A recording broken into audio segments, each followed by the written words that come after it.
to bet he crushed it last night. Yes. It's very similar in a way to his last fight. He even talked about it afterwards. He's like, I got to take a punch until I get in it. Dude, I'm getting scared of him doing that. Mm-hmm. But he knows himself more than I do. And what do I know? But he did admit that it's something that he needs to work on. And I would agree with him. I'm glad. You know what, though? Way to be self-aware. You know? Like, yeah, I know he's cocky and sometimes people don't like that. But, like, all right, he's also self-aware. And he's not saying anything that's not fact. So, right. Well, there's cocky and there's confidence. And then he's finished the guys in the first round. Cocky versus confidence. I just like his confidence. I think when you're cocky, you're not self-aware. When you're confident, you're self-aware. I'm a big proponent of, I don't know how it gets done exactly, but the UFC and all the other promotions figuring out how they can limit weight cutting, because that shit's dangerous. You see fighters ending up in the hospital. Sometimes Dan Hooker does not look great. Right, and that's an exhibit A of that is Dan Hooker last night. Yeah, no, it seemed like you could see in the weight cut, like just something missing. Yeah. I mean, all credit to Allen. That was incredibly impressive what he did, but Hooker did not look like himself. No. I almost wonder if, like, the damage that he took in the fights, like, against Paul Felder, against Poirier within, like, 5 rounds, like, you gotta start to wonder if that's adding up now. Like, he's been fighting top guys, and Arnold Allen, we're gonna see what he does from here, but he seems like a pretty solid top 10 145er. So it's been a like, row of killers that he's fought. Yeah. But, yeah, you gotta wonder if I mean, part of it, you gotta chuck off to the weight cut, but you gotta wonder if he's taken so much damage that he just doesn't have a lot left. Yeah, does he even just, like, have enough physical ability to get through the fights? Like, does he need more time off? Like, I don't know. Well, I really hope that he just goes back to 155. I'm not even sure he belongs there. Like, I just don't know. Maybe if he was going to change division, should have gone to 170. No offense to Hooker, but I just feel like there's so many savages right now at 155. No, for him to make a title run is nearly impossible at this point. I mean, he'd have to. It'd be a couple years. He'd have to knock out like 3 or 4 dudes in a row, like impressively, to move up the rankings quickly. Yeah, I don't know if it's in his stars right now. Not in that division. No, I think the best thing, if I was his manager, he's got to go back to 155, and he's got to get, and the UFC gives these out to guys that have served the company well, he's got to get like a tune-up fight, like something that's just pretty easy that he should win. I mean, he even had one of those not too long ago. He fought Nasrat, and he won that fight, and he should have won that fight. I think he needs another fight like that. Yeah. If he doesn't, yeah, I don't know who that person is right now. My thing is, I'm more worried about just Dan Hooker. I'm not really about who he's going to fight next. I'm just worried that, like, let's make sure he can get back to a healthy weight. Let's make sure he can get his mind right.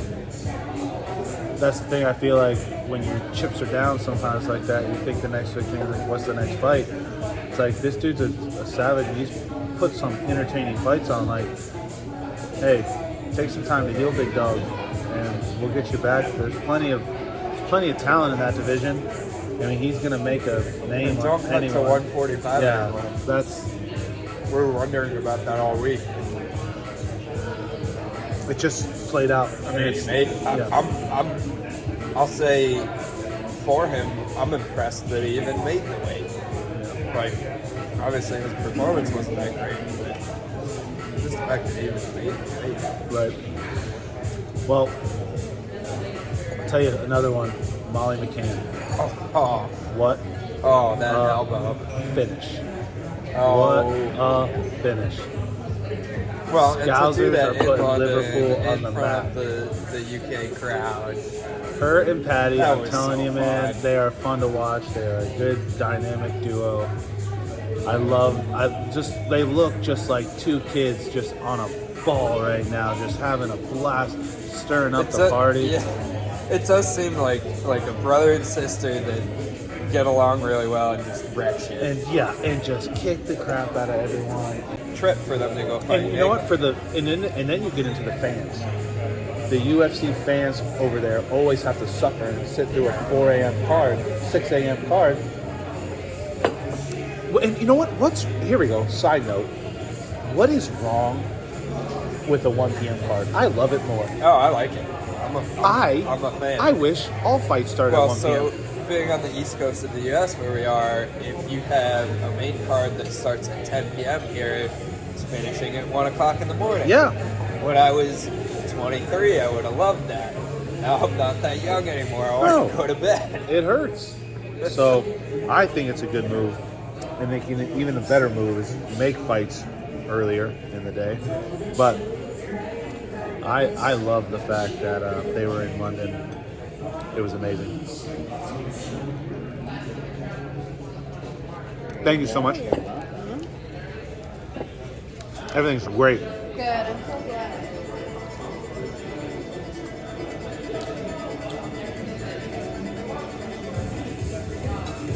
Well, yeah, I mean, that's the thing is, it seems like definitely to us, and looking on Twitter this morning and stuff, the story of the card is Patty and Molly. Uh-huh. And what Tom Aspinall did was incredibly impressive, and he proved himself as a top 10 guy. We all thought he had a very good chance of getting there eventually.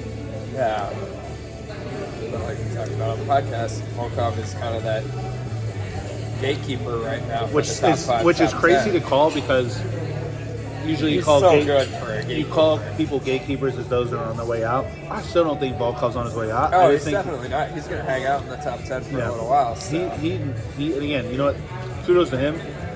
He's always going to be a tough fighter. I do think he is starting to slow down a little bit, but I think he's just been fighting some savages. That's what's really coming down to. Well, because he has been hanging around that top 10 for a long time. So he's fighting the best of the best. Let's see if we can pop up. That heavyweight division is fully loaded with some dogs right now. I mean, well, and having the guys that have just come up recently, like it's almost like a changing of the guard with Aspinall and Gone and Tui, those kind of guys coming up, and you have other guys, you know, not that anybody's on their way out necessarily, but you have guys like Stipe and Derek Lewis that are getting up there in age, and you know, as happens with time in every sport, a little change in the guard there. and it makes for exciting fights because it's constantly you're when you have a division like that where the belt has changed so many times, it makes fun to watch because you don't know what's going to happen, and they're the big boys, you know. So all right, so since 2018, Volkov has fought Derek Lewis, knockout. I remember that one. Dramatic third-round knockout. My where balls was Volkov hot. was winning that fight. Yep, my balls was hot. Yeah. Before that, in 2018, he fought Fabricio Brito, knocked him out in the fourth round. He had the fight against Greg Hardy. Pass. Yeah, that was. Lost to Curtis Blades, beat Walt Harris. 2021, beat Overeem, lost to Gone, and beat Segura. And then fought Aspinall last night. I mean, yeah, he's been fighting some good guys and mixing wins and losses. Like, he Yeah. The gatekeeper thing has a negative connotation on it because it means you're not really like a title contender, but he's starting to trend you that need way. those guys in any promotion, and what it also means is that you're not somebody that an upcoming prospect is just going to run over. It means that, I mean, the line for that fight last night, I think when the fight went off, it was Aspinall pretty was close. like minus 130, which is Yeah. what it should have been. Huh? But and looking back on it, we can all Volkov say, went off at like Aspinall plus ran 1 through him, or and that was minus really 105. impressive. But I saw the line for Volkov at minus Right. 105, so that's like What being a gatekeeper means is that you should be lined closely. it has a lot of coming weight into those when fights, it means and- something when you beat you, and it Right, means something, exactly. and it But also it's means a statement win. Which it also was. means that you're not going to be fighting duds. You're also going to be fighting the next up and comers, and you have to, remain that level of why you're in that position, which he Right. has proven time after time. Right. And so the most recent one that jumps to mind, where like you talk about somebody as a gatekeeper, was Tim Elliott against Tagiro Ubekov. Yep. And Tim Elliott won that fight. It was really, really close. I had it scored for Tim Elliott. I thought he won. I know other people have other opinions. My thing is It was a Ubekov. knockdown, drag-out Here you fight.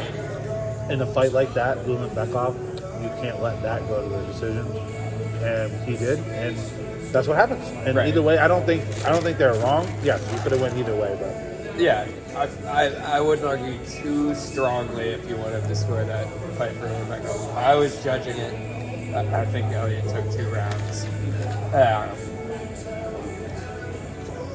But yeah, I mean, gatekeepers are gatekeepers because they beat the guys that aren't legit. well, how's your food? Pretty darn good, man.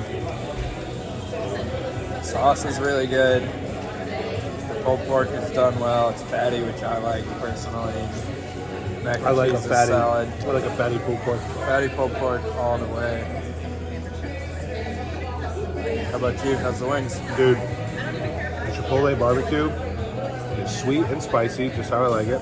I'm really happy with that flavor. I like restaurants that do a good spicy barbecue. Like Hooters does a good Daytona.